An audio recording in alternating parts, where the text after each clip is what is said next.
નમસ્કાર મિત્રો, આજે આપણે જોઈશું વાવાઝોડા વિશે. વાવાઝોડા એ વાતાવરણમાં હવાના દબાણમાં સર્જાતી અસમતુલાની પરિસ્થિતિથી પ્રચંડ વાતાવરણીય તોફાનો ઉદ્ભવે છે. તે વાવાઝોડું કે ચક્રવાત એવા નામે ઓળખાય છે.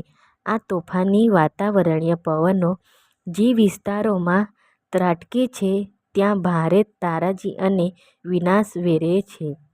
ભારતના પૂર્વ તટ અને મલબાર તટે તથા ગુજરાતમાં કચ્છ અને સૌરાષ્ટ્રના કિનારે તેની ભારે વિનાશક અસરો અનુભવે છે.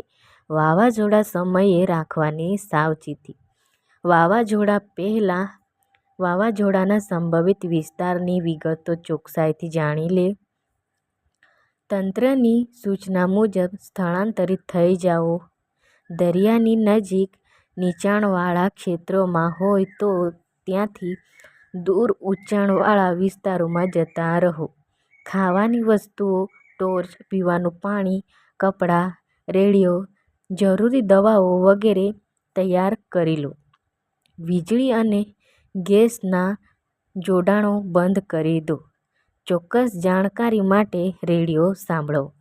વાવાઝોડા દરમિયાન રાખવાની સાવચેતી.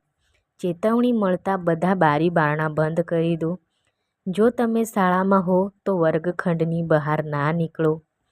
જો તમે વાહનમાં હો તો વીજળીના થાંભલા, ઝાડ, દરિયાથી દૂર ઊભું રાખી તેની અંદર રહો. બચાવ માટે ઊભા કરાયેલા આશ્રય સ્થાનના વ્યવસ્થાપકોની સૂચનાઓનું ચુસ્ત પાલન કરો. પ્રાણીઓને ખીલેથી છોડી મૂકો. તે છૂટા હશે તો પોતાનો બચાવ કરી શકશે. જાહેરાતના બોર્ડ કે વૃક્ષો નીચે આશ્રય ના લેવો. વાવાઝોડા બાદ રાખવાની સાવચેતી. હવામાન સાફ થઈ જાય, પવન બંધ થઈ જાય હોય તો પણ બહાર ના જશો. અચાનક પવન અને વરસાદ આવી શકે છે. લટકતા ખુલ્લા વાયરાઓથી દૂર રહો. કુતૂહલવશ એકત્ર થઈ રાહત અને બચાવ કાર્યમાં અવરોધ ના કરો. તંત્ર દ્વારા સૂચના મળ્યા બાદ જ પરત ઘેર જવું. રાહત અને બચાવની કામગીરીમાં મદદરૂપ બનો.